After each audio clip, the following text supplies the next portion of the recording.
Yeehaws.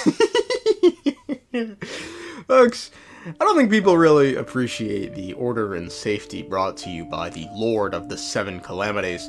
Thankfully, everyone will soon be forced to appreciate it because of the Doctor.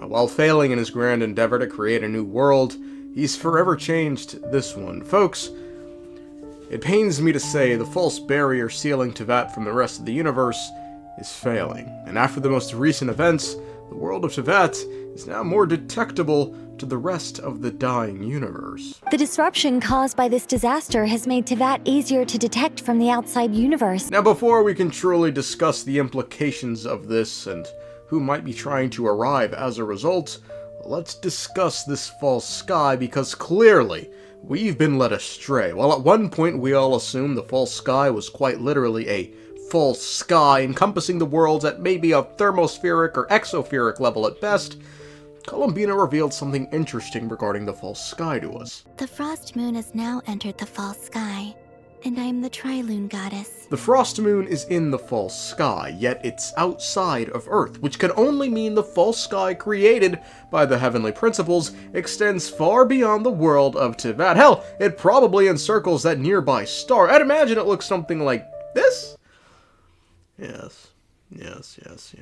Folks, we all assume the heavenly principles to be planetary at best, but with this revelation that the false sky extends far beyond what we could have possibly imagined, folks, we've learned the heavenly principles are not powerful.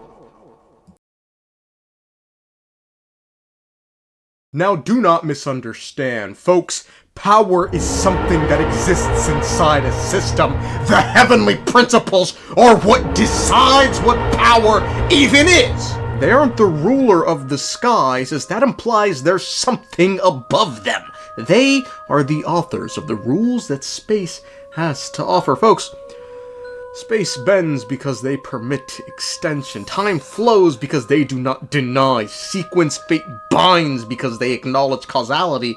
As a rule today, Celestia is not their home, nor their throne. It's nothing more than a symbol, the way a crown represents a king, except the crown is a floating island in the sky because the king is too large for location to apply, too fundamental for direction, too absolute for form. So when we say the heavenly principles are asleep, they could be asleep anywhere in the star system, or nowhere, or outside the idea of place entirely, because they are the primordial one, the progenitor god, hailing from beyond the stars. A being that defines reality yet doesn't exist in it. Folks, distance is irrelevant to something that decides what distance means. Location is meaningless to something that permits space to exist in the first place. They aren't watching from above. They are the reason above is a concept your mind can form. And keep note, if they ever truly wake up, it wouldn't be an invasion, it wouldn't be a war, it wouldn't even be destruction. It would be the moment the author picks up the pen again and remembers they never finished erasing the page. A good heavenly principles upscale this patch, very pleasing to mine own eyes.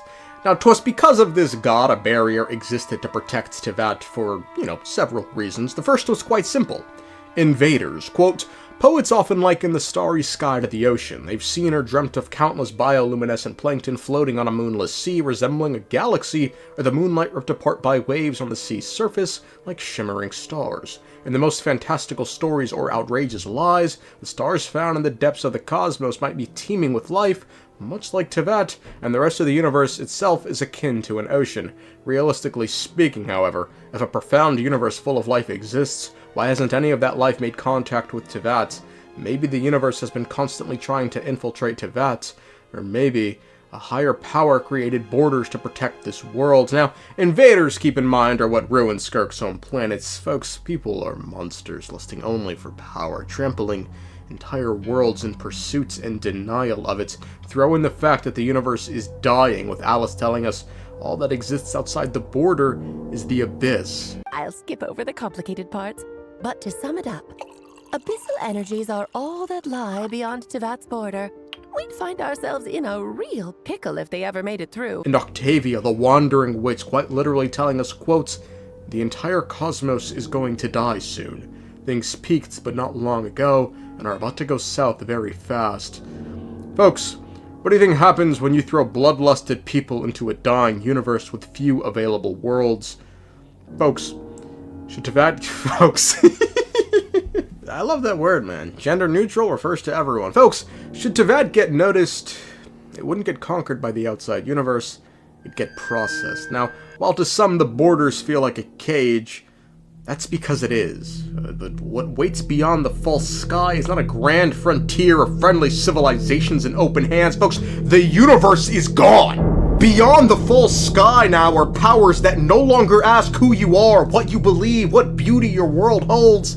They only measure output, energy, mass, utility, and the only reason they haven't come here is because they don't know we exist. The firmament above you, that gentle dome of blue, that velvet ocean of stars at night is more than atmosphere and light. It's more than a invisible wall of skies. It's the greatest act of preservation in our history. A veil that hides the warmth of Teyvat from the cold, arithmetic logic of a desperate cosmos.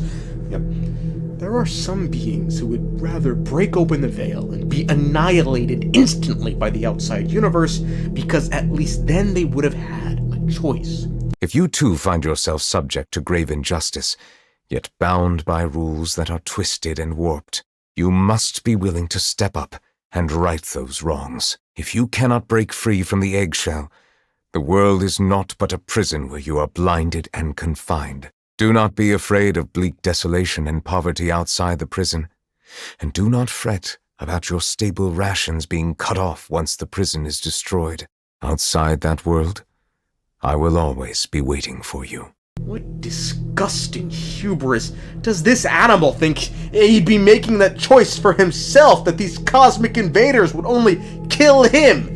If the veil falls, it will not be one rebel standing alone in some noble endeavor of self-destruction. It will be the oceans of Teyvat boiled, cities stripped, continents torn apart for fuel. It will be billions killed who never asked for the choice, screaming into a sky that no longer protects them. And for what? So one arrogant being can feel powerful for a single meaningless instant before being erased along with everyone else. This isn't courage. Hell, this isn't even freedom. This is a child standing in a crowded shelter demanding the doors be thrown open during a storm because they dislike the feeling of walls. Folks, here's the most troubling part. Teyvat is especially bright in this dark, dim universe. Quote, "This passerby was a scribe drifting through the vast void, duty-bound never to commune with primordial civilizations. As her undying body slumbered away within a distant celestial disk construct, her mind had drifted through an empty expanse spanning many light years, charting countless peoples and civilizations fated to perish, pondering the ultimate truths of the cosmos in that eternal darkness, until a faint glimmer pierced her awareness, jolting the voyager from tenfold millennia of meditation. It came from an unremarkable little world at the edge of the spiral arm, and from the primeval dragon that had been born alongside that world.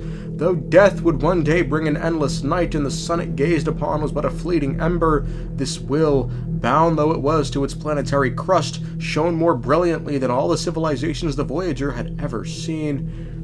And now, once again, its bright light could be beaming through the barrier, reaching far out into the universe, presumably because Dottore ripped the frost moon beyond the false sky, and then Varka and Arlecchino finished the job, but maybe not, given all we got was a vague crisis at the border with no real details. We're still facing quite a catastrophe here at the world's borders.